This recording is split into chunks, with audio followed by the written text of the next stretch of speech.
Olá, meu nome é Tina, e muitos já me conhecem pelo trabalho que realizo há 20 anos, viajando pelo mundo todo, à procura de histórias reais.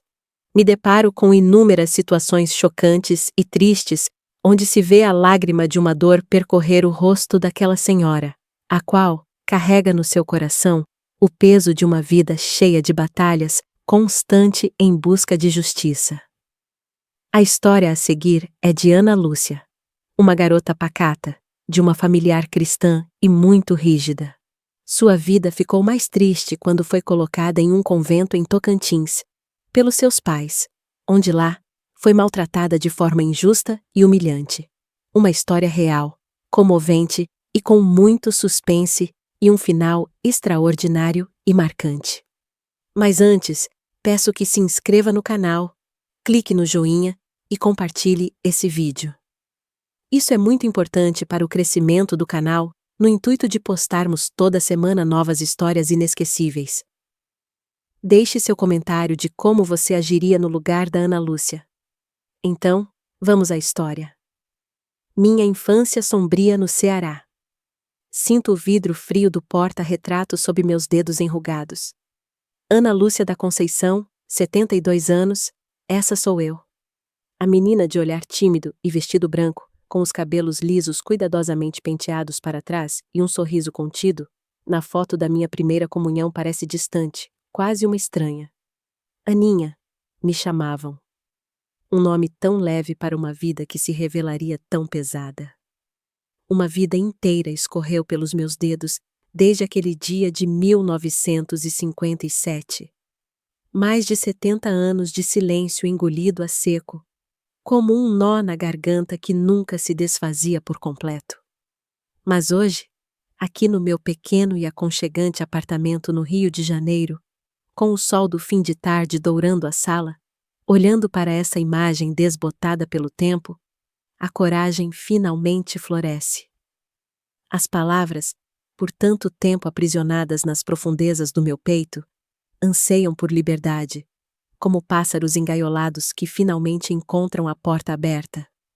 É hora de contar a minha verdade, a verdade de Ana. Nasci e cresci numa pequena cidade ribeirinha no interior do Ceará, às margens do majestoso rio Jaguaribe.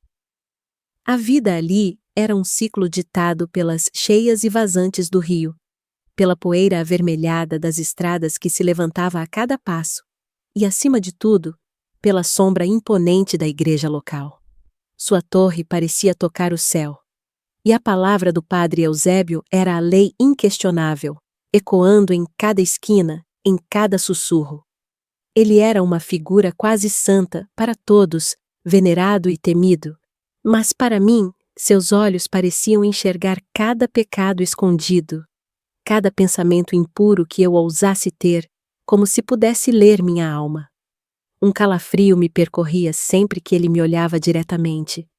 Dona Clarice, minha mãe, era a força motriz da nossa casa, o pilar que nos sustentava. Lembro-me dela curvada sobre a tábua de lavar, suas mãos calejadas de tanto esfregar roupas alheias, garantindo o pouco sustento para nós 4 irmãos. O sabão de coco e a água do rio eram seus aliados diários. E o cheiro da roupa limpa, estendida no varal, era o perfume da nossa casa. Seus braços, apesar de cansados e finos, eram o refúgio mais seguro que eu conhecia. Um porto onde o medo e a tristeza se desfaziam por alguns instantes. Em contraste, seu Benedito, meu pai, carregava a Bíblia numa mão e o cinto na outra. A fé e o medo dançavam um ritmo cruel em nosso lar. E o som do cinto batendo contra as pernas era um mantra de temor que ecoava em meus pesadelos infantis. Ele se dizia temente a Deus, mas o medo que incutia em nossos corações era de sua própria criação, uma sombra constante que nos perseguia. No meio dessa aridez e opressão, um pequeno oásis surgiu. Lembro-me do sorriso de Marcelo, o filho do dono do armazém. Um menino de cabelos revoltos que caíam sobre os olhos curiosos e que brilhavam com uma luz diferente. Seus dedos ágeis dedilhavam canções no violão, melodias simples que, para mim, eram as mais belas sinfonias já criadas.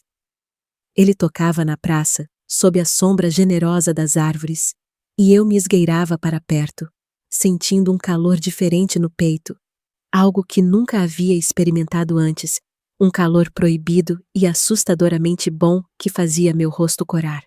Nossos olhares se cruzavam rapidamente, um breve instante de felicidade pura, de conexão, antes que o peso do mundo e as regras invisíveis daquela pequena cidade caíssem novamente sobre meus ombros.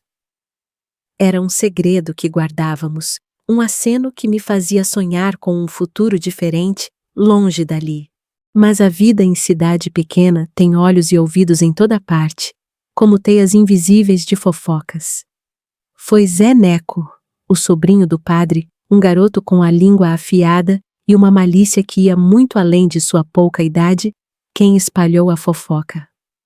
Um sussurro venenoso que começou nos cantos escuros da igreja, se espalhou pelas rodas de conversa na feira e cresceu como erva daninha, sufocando minha reputação, manchando a honra da minha família. Aquele sorriso de Marcelo, tão inocente para mim, foi distorcido em algo impuro. E de repente, eu, a menina Aninha, era vista com outros olhos. Os olhares de reprovação, os sussurros que me seguiam como sombras, eram como pedras atiradas contra minha alma inocente, machucando mais do que qualquer tapa. A decisão foi rápida, impiedosa, anunciada com a frieza de uma sentença. Eu seria salva, afastada do pecado e de qualquer tentação. Na noite da minha partida, a casa estava silenciosa. Apenas o choro abafado da minha mãe podia ser ouvido no quarto ao lado, um som que quebrava meu coração. Tia Laura, nossa vizinha parteira, uma mulher sábia e de olhos penetrantes que já haviam testemunhado tanta vida e tanta dor, apertou minha mão com força. Suas mãos, que já haviam trazido tantas vidas ao mundo, agora me consolavam em um adeus. Seus olhos marejados transmitiam uma tristeza profunda, uma dor que eu, com minha pouca idade e inocência brutalmente arrancada, ainda não compreendia totalmente, mas que sentiria em cada fibra do meu ser nos anos que viriam. Foi o adeus a uma infância roubada, o início de uma jornada para um lugar que prometia redenção, mas que, na verdade, seria minha prisão mais cruel. O primeiro calor proibido, um breve oásis na aridez. No meio dessa aridez e opressão, onde a vida parecia um deserto de regras e medos, um pequeno oásis surgiu. Lembro-me do sorriso de Marcelo, o filho do dono do armazém, um menino de cabelos revoltos que caíam sobre os olhos curiosos e que brilhavam com uma luz diferente, quase desafiadora para a monotonia da cidade. Ele era alguns anos mais velho que eu, e sua presença trazia uma brisa de novidade e aventura para a minha existência tão regrada. Seus dedos ágeis, que eu via manusear as frutas e os grãos no armazém do pai com uma destreza impressionante, se transformavam em pura magia quando dedilhavam as cordas de seu violão.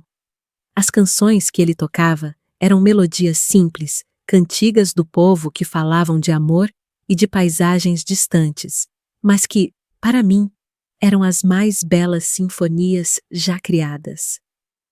Elas ressoavam em minha alma, despertando algo que eu nem sabia que existia, uma vibração que era ao mesmo tempo doce e inquietante. Ele tocava na praça principal, sob a sombra generosa das árvores de mangueira, onde os mais velhos se reuniam para conversar sobre o tempo e a colheita, e as crianças corriam em suas brincadeiras. Eu me esgueirava para perto, fingindo brincar com minhas amigas, mas meus ouvidos e meus olhos estavam fixos nele. Sentia um calor diferente no peito, algo que nunca havia experimentado antes, um calor proibido e assustadoramente bom que fazia meu rosto corar instantaneamente e meu coração acelerar em um ritmo abalado. Era uma mistura de fascínio, curiosidade e uma pontada de desejo que eu mal compreendia, mas que me prendia a ele. Nossos olhares se cruzavam rapidamente, furtivamente, um breve instante de felicidade pura, de conexão silenciosa, antes que o peso do mundo e as regras invisíveis daquela pequena cidade caíssem novamente sobre meus ombros.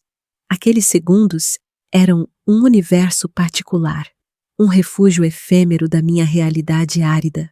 Era um segredo que guardávamos, um aceno que me fazia sonhar com um futuro diferente, longe dali, um futuro onde aquele calor não seria proibido, mas celebrado e livre. A semente do veneno, a fofoca que queimou. Mas a vida em cidade pequena tem olhos e ouvidos em toda parte, como teias invisíveis de fofocas que se estendiam por todas as casas e ruas, sufocando qualquer lampejo de individualidade. Foi Zé Neco, o sobrinho do padre, um garoto com a língua afiada e uma malícia que ia muito além de sua pouca idade, quem espalhou o veneno. Ele nos vira na praça, talvez apenas um vislumbre de nossos olhares ou um breve aceno. Para ele, aquilo foi suficiente para incendiar a pólvora do escândalo. Um sussurro venenoso que começou nos cantos escuros da igreja, nas rodas de conversa após a missa, se espalhou como um incêndio incontrolável pelas vizinhanças. Ganhava proporções gigantescas nas rodas de conversa na feira, e cresceu como erva daninha, sufocando minha reputação, manchando a honra da minha família com lama. Aquele sorriso de Marcelo, tão inocente para mim, foi distorcido em algo impuro e pecaminoso nas bocas dos fofoqueiros. De repente, eu, a menina Aninha, era vista com outros olhos, os olhos de quem via malícia em cada sombra, em cada movimento. As vizinhas que antes me elogiavam, os traços delicados, agora me lançavam olhares cortantes. As crianças se afastavam. Os sussurros que me seguiam como sombras em cada esquina eram como pedras afiadas atiradas contra minha alma inocente, machucando mais profundamente do que qualquer tapa físico. O paraíso de meus breves encontros com Marcelo se transformou em inferno, e a música de seu violão, antes um sonho embalado pela melodia, virou a trilha sonora angustiante da minha desgraça iminente.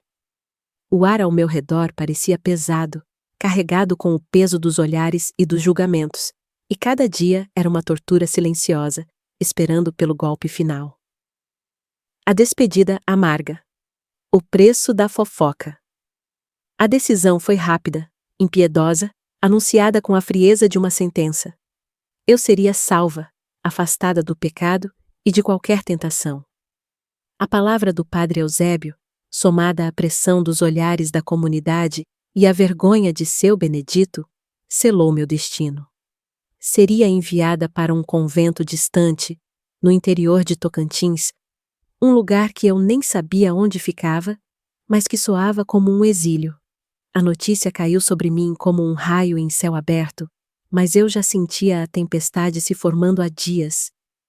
Meu coração se apertou, e a esperança de um futuro com Marcelo, ou mesmo de uma vida simples em minha cidade, se desfez como pó. Na noite da minha partida, a casa estava silenciosa. Apenas o choro abafado da minha mãe, Dona Clarice, podia ser ouvido no quarto ao lado. Ela se trancou ali, chorando em silêncio, uma dor que eu sentia através das paredes finas. Meu pai, com a Bíblia em mãos, proferia versículos sobre a purificação da alma, mas seus olhos evitavam os meus, carregados de uma mistura de culpa e alívio por se livrar do problema.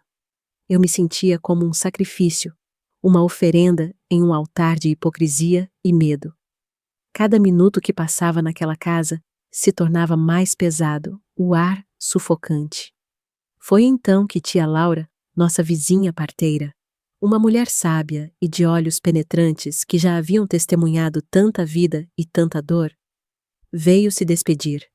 Ela entrou na sala onde eu estava sentada, sozinha, com uma pequena trouxa de roupas e o coração em frangalhos. Tia Laura não falou muito, mas seus gestos eram de um consolo profundo. Ela se aproximou, suas mãos calejadas, que já haviam trazido tantas vidas ao mundo, agora me apertaram com força. Senti o calor de sua pele, um contraste com o frio que me envolvia. Seus olhos marejados transmitiam uma tristeza profunda, uma dor que ela parecia carregar por mim, uma compreensão que eu, com minha pouca idade e inocência brutalmente arrancada, ainda não compreendia totalmente. Mas eu senti. Senti que ela via a injustiça, que lamentava o destino que me aguardava. Foi um adeus sem palavras, mas cheio de significado, uma promessa silenciosa de que eu não estava completamente sozinha. Sua voz, quando finalmente quebrou o silêncio, era um sussurro, quase um segredo. Aninha, minha flor, lembre-se que mesmo na escuridão, a luz da verdade sempre encontra um caminho. Não deixe que apaguem o seu brilho. Aquelas palavras, ditas com tanta sinceridade, foram um bálsamo em minha alma ferida. A porta da carroça se abriu, e o escuro da noite me engoliu. Dei uma última olhada para minha casa, para as sombras que dançavam nas janelas, para a vida que eu estava deixando para trás. Foi o adeus a uma infância roubada, a um amor proibido, a uma inocência que nunca mais seria a mesma. O início de uma jornada para um lugar que prometia redenção, mas que, na verdade, seria minha prisão mais cruel. O som das rodas da carroça no chão de terra batida se misturava aos soluços contidos que eu não conseguia mais segurar. A cidadezinha que eu conhecia, com suas ruas empoeiradas e seus segredos sussurrados, se afastava na escuridão, levando consigo um pedaço da minha alma.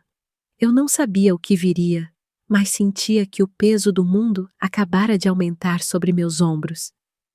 A prisão disfarçada, o pesadelo velado, o convento no interior do Tocantins não era um refúgio de paz, mas uma fortaleza sombria cujos muros altos engoliam o céu e qualquer resquício de esperança. Fui despojada do meu nome, da minha história, de cada fibra do que eu era, rebatizada como Irmã Ana da Divina Obediência. A Madre Superiora, Irmã Beatriz, era a personificação do meu tormento. Alta, magra, com um rosto comprido e pálido, e um olhar penetrante que parecia capaz de ler cada pensamento pecaminoso que ousasse cruzar minha mente. Ela me recebeu sem sequer um sorriso, e sua primeira lição foi sobre a disciplina, uma palavra que, ali, rapidamente se transformou em sinônimo de silêncio absoluto e castigos cruéis. O ar pesado do lugar carregava um frio que não vinha do clima, mas de uma gélida opressão que me congelava a alma. O silêncio era a regra imposta, quebrado apenas pelas orações repetidas em sussurros sem alma, ecos vazios que ressoavam pelos corredores de pedra fria e pelos passos lentos e arrastados das freiras. Cada ruído parecia amplificado em meus ouvidos, o rangido agonizante de uma porta ao ser aberta, o crepitar moribundo da vela no altar, até mesmo o bater acelerado do meu próprio coração. Um tambor frenético que ecoava na quietude sufocante. A disciplina não era um conceito. Era um açoite invisível que marcava nossos corpos e almas com a exaustão do trabalho pesado. Lavar pilhas infinitas de roupas até as mãos sangrarem, esfregar pisos de pedra até os joelhos ficarem em carne viva, trabalhar na horta sob o sol causticante de Tocantins, sem descanso. A privação de sono me fazia cambalear durante as preces da madrugada. Meus olhos ardiam de cansaço, e o constante policiamento de cada gesto, cada olhar, cada suspiro, transformava a vida em uma performance exaustiva.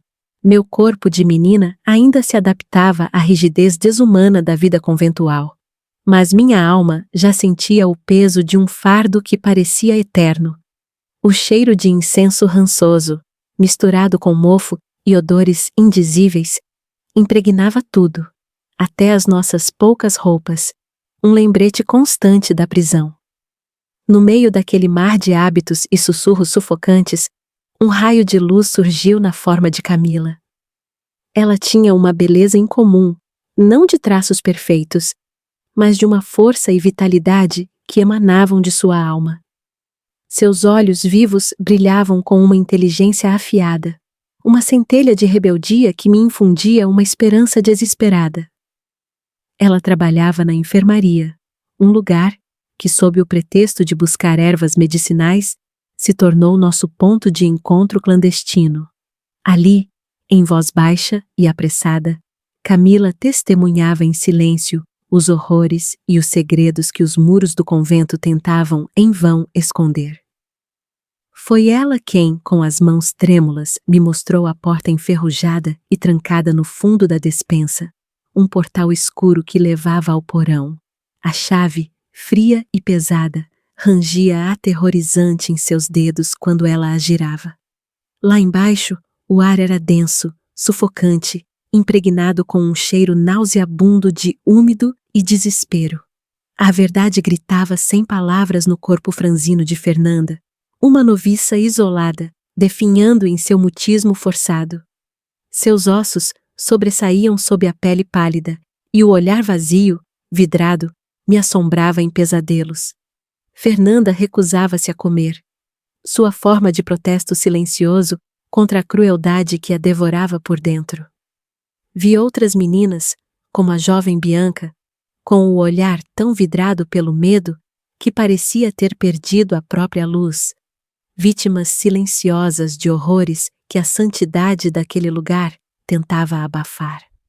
Ninguém falava sobre isso abertamente, mas os olhos delas, os olhares fugidios e culpados da irmã Cecília, a freira mais velha que apenas desviava o olhar quando eu tentava perguntar algo e me dizia para apenas rezar pelas outras noviças. Contavam histórias sombrias e inconfessáveis. O padre Augusto, aquele padre gordo de olhos pequenos e traiçoeiros, que vinha uma vez por semana para ouvir nossas confissões no confessionário, parecia cego ou conivente com o sofrimento que se escondia sob os panos e as preces forçadas. Suas absolvições soavam vazias, como ecos em um poço sem fundo. A ansiedade de saber que a qualquer momento poderíamos ser as próximas me sufocava. Um terror constante que se misturava à vontade de fazer algo, qualquer coisa. Irmã Antônia, uma das freiras da cozinha, era outra alma aprisionada, mas com uma doçura discreta que, apesar de tudo, me confortava. Seus olhos cansados carregavam o peso de seus próprios segredos e dores, e suas mãos calosas preparavam a comida sem jamais provar o sabor da liberdade que nos era negada. Ela se movia como uma sombra na cozinha úmida e escura, mas eu sentia sua dor, uma dor compartilhada que nos unia. Lentamente, com cautela e em sussurros quase inaudíveis, a cumplicidade floresceu entre nós três. Camila era a mente por trás da nossa liberdade. Sua inteligência aguda traçava os passos. Seus murmúrios eram como sopros de vento em um dia abafado e sem ar. Irmã Antônia, com seu acesso à cozinha e, portanto, a um contato mínimo com o mundo exterior, através dos entregadores, se tornou nosso apoio logístico, uma aliada fundamental e silenciosa. E eu era a testemunha, a voz silenciosa que ansiava por gritar, por romper o silêncio que nos aprisionava e quebrava nossas almas.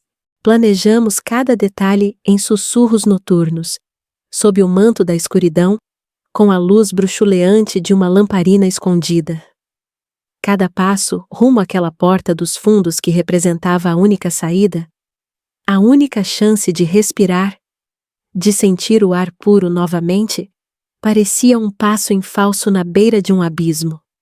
A tensão era palpável, o medo constante nos sufocava a cada batida do coração, mas a chama da esperança ardia mais forte a cada dia, alimentada pela visão de um futuro livre, um futuro longe daquela santidade disfarçada e de seus horrores indizíveis. O plano e a fuga. A insurreição silenciosa. A noite da fuga era densa, mais escura e silenciosa do que qualquer outra que eu já havia presenciado nos confins daquele convento. O ar estava pesado com a promessa da liberdade e o terror paralisante de sermos descobertas a cada minuto que passava. Cada rangido do chão de madeira sob nossos pés descalços, cada sombra dançante projetada pelas poucas luzes bruxuleantes que iluminavam os corredores, parecia um grito nos denunciando, fazendo meu corpo inteiro vibrar com uma apreensão quase insuportável. Meu coração batia tão forte que eu podia senti-lo reverberar em meus ouvidos, um tambor frenético de pânico e adrenalina que parecia ensurdecer o mundo ao meu redor. Camila era a mente, a estrategista silenciosa que planejava cada detalhe com uma precisão assustadora, como um relojoeiro montando as peças de um mecanismo complexo. Eu observava seus gestos, seguia seus passos cautelosos e sentia a urgência em cada respiração abafada que escapava de seus lábios.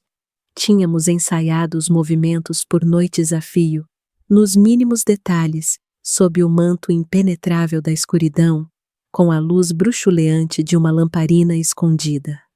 O plano era simples em sua audácia. Alcançar a porta dos fundos da cozinha, onde irmã Antônia nos aguardava, sua figura frágil, mas determinada, um farol de esperança na escuridão. O objetivo era claro: escapar. A imagem de Fernanda, definhando no porão, seus olhos vazios e seu corpo esquelético, era um peso em minha alma que me impulsionava para a frente. Um lembrete vívido do inferno que deixávamos para trás. Não podíamos falhar. O cheiro de mofo e odores desagradáveis do convento pareciam se intensificar a cada passo. Um lembrete sensorial do que estávamos abandonando. A cada porta que abríamos com o máximo cuidado para não fazer o menor som, cada corredor que atravessávamos, como fantasmas, deslizando pelas sombras, o medo se misturava à certeza de que não havia volta. O suor escorria em minha testa, não apenas pelo calor abafado do ambiente, mas pela tensão que me consumia, um frio na espinha que me deixava em alerta máximo. Finalmente, com a respiração suspensa, chegamos à cozinha. Lá, irmã Antônia, com o rosto marcado pela apreensão, mas com um brilho de determinação quase febril nos olhos, nos entregou uma trouxa com algumas provisões básicas: pão seco, um pouco de queijo e uma garrafa de água, e um mapa rudimentar, feito às escondidas, rabiscado em um pedaço de papel de embalagem. Seu abraço foi rápido, quase imperceptível, mas carregado de um amor silencioso e um desejo de liberdade que eu sabia que ela nunca teria. Era um adeus doloroso, um pacto silencioso de que seguiríamos por ela também. Uma alma irmã que ficava para trás, mas que nos impulsionava a seguir em frente por todas nós que sonhavam com a liberdade. A culpa da partida era um fardo, mas a promessa de vida era maior. Alcançamos a carroça de seu Pedro, o entregador de mantimentos, que já nos esperava a uma distância segura, seu rosto envelhecido sob o brilho tênue da lua. Ele era uma figura de confiança, aparentemente alheio ao nosso plano desesperado, mas seus olhos mostravam uma compreensão tácita. Ele nos ajudou a subir na carroceria, sem uma palavra, apenas um olhar discreto e solidário que parecia entender mais do que se podia dizer. O som abafado dos cascos dos cavalos puxando a carroça, afastando-nos daquele pesadelo, era a mais doce das sinfonias que eu já havia ouvido, um ritmo de fuga e esperança. O vento no rosto, a sensação do ar livre e fresco da madrugada contra minha pele, era inebriante, quase doloroso de tão bom, como se eu estivesse respirando de verdade, pela primeira vez em anos. Eu olhei para trás uma última vez, vendo as silhuetas escuras e imponentes dos muros do convento se diminuírem na distância, e senti um misto de alívio avassalador e uma estranha melancolia pela vida que ficava para trás. As primeiras luzes do sol pintaram o céu com tons de laranja e rosa, anunciando um novo dia, enquanto o ônibus sacolejava ruidosamente rumo a Cuiabá. Um novo horizonte que se abria diante de nós, cheio de incertezas, mas também de promessas. Ali, entre estranhos, no balanço daquele veículo empoeirado, as histórias silenciadas começaram a encontrar voz. Camila revelou os detalhes dos abusos que testemunhou na enfermaria, as tentativas desesperadas de suicídio de outras noviças, a crueldade velada por trás da fachada de santidade, tudo sussurrado com a voz embargada. Eu, por minha vez, contei sobre o medo de seu Benedito, a opressão em casa, a fofoca cruel que me arrancou da minha cidade natal, fragmentos de dor, de abusos, de sonhos roubados, de uma resiliência indomável, eram compartilhados em sussurros hesitantes, construindo laços de solidariedade que o convento jamais poderia quebrar. Cada história era um elo, unindo-nos em uma irmandade de sobreviventes. Um pacto de que nunca mais seríamos silenciadas, de que nossas vozes seriam ouvidas. Respirar era, pela primeira vez, uma escolha, não uma permissão. E essa liberdade era a coisa mais preciosa que eu já havia sentido. O recomeço em Belo Horizonte. Um porto para almas feridas. Belo Horizonte surgiu diante de nós como um labirinto de concreto, uma cidade grande e barulhenta que fervilhava com uma energia assustadora. Era um contraste gritante com a paz forçada e opressiva do convento, e o choque inicial nos atingiu como um golpe. Chegamos à rodoviária com a roupa do corpo, os bolsos vazios e a desconfiança cravada em nossa alma, um resquício dos anos de reclusão. Cada rosto desconhecido que cruzava nosso caminho parecia nos julgar, cada olhar prolongado, um possível perigo. Caminhávamos pelas ruas movimentadas, apertando uma a outra, como se a proximidade pudesse nos proteger do vasto e desconhecido mundo lá fora, um escudo frágil contra a incerteza que nos engolia. Mas então, em meio à nossa incerteza e ao barulho ensurdecedor da cidade, que parecia zombar do nosso silêncio forçado, encontramos a bondade inesperada. Foi o destino, ou talvez uma mão divina em meio ao caos, que nos guiou até o Padre Samuel. Ele era um homem de sorriso largo, um sorriso que não só acendia seu rosto, mas parecia aquecer a alma de quem o recebia, e sua batina surrada não escondia a simplicidade e a humildade que emanavam dele. Ele nos ofereceu abrigo na casa paroquial, um oásis de acolhimento em meio à nossa insegurança e ao desamparo. Sua voz era calma e tranquilizadora, e seus olhos transmitiam uma paz que nos fez baixar a guarda pela primeira vez em muito tempo. Era como se, por um momento, a névoa de medo que nos acompanhava desde o convento finalmente se dissipasse, revelando um caminho seguro. Na cozinha da paróquia, fomos apresentadas a Dona Judite, a cozinheira. Uma mulher de cabelos grisalhos presos em um coque apertado, seu rosto marcado por rugas de expressão que se aprofundavam quando ela sorria, o que era quase constante, e seu sorriso acendia todo o seu rosto e parecia nos abraçar com uma ternura maternal. Com um gesto gentil e um olhar que transmitia uma sabedoria ancestral, ela nos disse, com a voz suave, mas firme: "Aqui ninguém pergunta de onde vem, só para onde vai." Essas palavras simples, proferidas com tanta naturalidade, desarmaram anos de medo, desconfiança e a necessidade de esconder nossa verdadeira história. Era como se a nossa história, tão pesada para nós, não fosse um fardo para eles, apenas um ponto de partida. Naquele momento, sentimos pela primeira vez em anos que pertenceríamos a algum lugar, que éramos aceitas por quem éramos, não pelo que a sociedade ou a fé diziam que deveríamos ser. O cheiro de comida caseira que emanava da cozinha de Dona Judite, feijão cozinhado lentamente, arroz fresquinho, o aroma de ervas, era um bálsamo para nossas almas famintas, não apenas de alimento, mas de carinho e aceitação incondicional. Não muito longe da paróquia, encontramos Dona Aurora, uma viúva que gerenciava uma pensão acolhedora e modesta, com um pequeno jardim na entrada e uma fachada pintada de um verde desbotado. Ela nos deu um quarto simples, com 2 camas de solteiro e uma janela que dava para uma rua tranquila. Mas mais do que isso, ela nos deu um lar.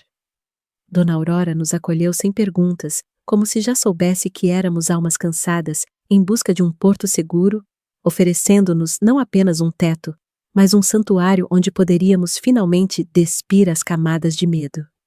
Naquele quarto modesto, as 3 de nós, Camila, Antônia e eu, pudemos, enfim, respirar o ar da liberdade de verdade, pela primeira vez. Não era apenas o ar fresco e puro de Belo Horizonte, mas a sensação de poder ser, de poder escolher, de poder existir sem a constante sombra do julgamento. As conversas que tínhamos ali, as risadas que antes eram um luxo proibido, os planos para um futuro que agora parecia possível, eram como o orvalho da manhã, lavando as marcas profundas do passado. A cidade grande, antes um labirinto assustador, começou a se transformar em um palco de possibilidades, onde cada dia era uma chance de redescoberta, de construção de uma nova história. Ali, em Belo Horizonte, não éramos mais fugitivas. Éramos sobreviventes, com um novo capítulo prestes a ser escrito. O renascer e a visita inesperada. Ecos do passado. Flores no presente. Olho novamente para o retrato. A menina ali, Ana Lúcia da Conceição, 72 anos, com seus olhos ainda ingênuos, a expressão apreensiva sob o véu da primeira comunhão, e a promessa de um futuro que ela nem sonhava, repousa no papel desbotado pelo tempo. Ela não podia imaginar a escuridão que tentaria engoli-la, a dor que a moldaria até o osso, mas também a força inquebrável que encontraria em outras mulheres, a resiliência que a faria atravessar mares de sofrimento. Não sabia que os muros de um convento se tornariam sua prisão e que a fuga a levaria para um renascimento em terras distantes, em um apartamento aconchegante no Rio de Janeiro, com o burburinho da cidade abafado pelas janelas fechadas. As rugas nas minhas mãos não são apenas marcas do tempo, como muitos poderiam pensar ao me ver. Elas são um mapa intricado, cada linha contando uma história, cada dobra, uma vitória silenciosa contra a adversidade. São os registros das horas de trabalho árduo no convento, das noites mal dormidas, aterrorizadas por pesadelos, dos medos escondidos em cada fibra do meu ser. Mas também são as marcas dos abraços furtivos de Camila e irmã Antônia, o calor das mãos estendidas de Dona Judite e Dona Aurora, e a segurança do sorriso acolhedor do Padre Samuel. A dor do passado ainda ecoa, sim, como um lamento distante, um fantasma que ocasionalmente sussurra em meus pensamentos nas madrugadas insones, mas ela não me paralisa mais. Transformou-se em uma cicatriz, um lembrete do que superei, não do que me prende. Hoje, minha voz é livre. Não é mais o sussurro silenciado de uma noviça, nem o grito abafado de uma menina oprimida pela tirania. É a voz de uma mulher que viveu plenamente, que caiu e se levantou incontáveis vezes, que ousou sonhar e lutar com unhas e dentes pela sua liberdade. E ela ecoará. Ecoará para que a história de Aninha, a menina do interior do Ceará, não seja esquecida, para que sua dor e sua coragem sirvam de inspiração para aqueles que ainda estão presos na escuridão. Ecoará para que outras pessoas, talvez presas em suas próprias prisões disfarçadas, sejam elas físicas ou emocionais, saibam que a liberdade é possível, que há luz além dos muros mais altos e das sombras mais densas. Com 72 anos, sinto a leveza de um fardo que foi finalmente deposto, como uma mochila pesada que se desprendeu dos ombros. Não sou mais a irmã Ana da divina obediência, nem a Aninha, assustada de outrora. Eu sou Ana, simplesmente Ana, e essa é a minha maior vitória. E a cada novo amanhecer, A certeza inabalável de que nunca mais permitirei ser silenciada se fortalece, como uma raiz profunda fincada na terra. A dor do passado se transformou em uma força inabalável para o futuro, um farol que guia meus passos e ilumina o caminho de quem busca sua própria liberdade, seu próprio renascimento. A vida é um rio, e eu, Ana, finalmente navego em suas águas, livre para ir aonde o coração me levar, sem correntes, sem medo. A batida na porta, um eco do passado que floresce. Naquela tarde chuvosa no Rio de Janeiro, o crepitar da lareira abafava o som da garoa lá fora, enquanto eu terminava de organizar meus pensamentos, sentindo uma paz que nunca imaginei possível após tantos anos de tormento.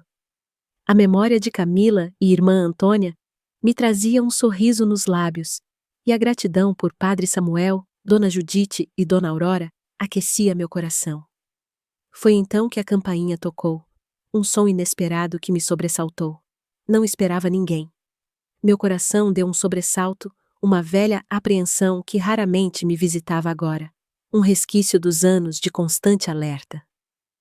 Abri a porta com cautela e me deparei com uma mulher, talvez na casa dos 40 anos, com os cabelos brancos precocemente marcados nas têmporas, como se a vida tivesse deixado sua própria geada ali. Seus olhos, de um castanho intenso, eram espelhos de uma tristeza profunda que eu reconheci imediatamente, mas também de uma coragem silenciosa que queimava por trás das lágrimas contidas. Havia algo nela que me remetia a um eco distante, uma melodia esquecida em um canto da minha memória. Dona Ana Lúcia da Conceição? Zrênia perguntou ela, a voz embargada pela emoção, quase um sussurro que mal conseguia ouvir por causa do barulho da chuva. Confirmei com um aceno, a curiosidade e uma pontada de tensão me invadindo. Quem seria aquela mulher? De onde ela me conhecia? A cautela, uma velha companheira, me impedia de relaxar completamente. Seus olhos se encheram de lágrimas, e um sorriso trêmulo, quase doloroso, apareceu em seus lábios. Ela estendeu uma mão que segurava um pequeno objeto cuidadosamente enrolado em um lenço de seda. Era um violão em miniatura, esculpido em madeira rústica, mas com detalhes delicados que me remeteram a um tempo tão distante, a um sorriso tão particular, a um arrepio na espinha. Era uma réplica quase perfeita do violão que Marcelo tocava na praça, tantos anos atrás. Eu sou Fernanda, ela sussurrou, as lágrimas escorrendo livremente agora por seu rosto. A menina do porão. Eu sei que pareço diferente, mas fui eu. Eu fui encontrada depois que vocês fugiram. Meus pais me tiraram de lá, me levaram para longe daquele inferno, mas eu nunca consegui esquecer. Eu nunca consegui esquecer os olhos que me viram, que não desviaram o olhar diante do meu sofrimento. Aqueles olhos me deram a força para aguentar, para sobreviver. Soube que havia alguém contando uma história parecida com a minha aqui no Rio. E eu tive que vir. Eu nunca soube quem eram as irmãs que viram o que eu passei, as que me deram a esperança.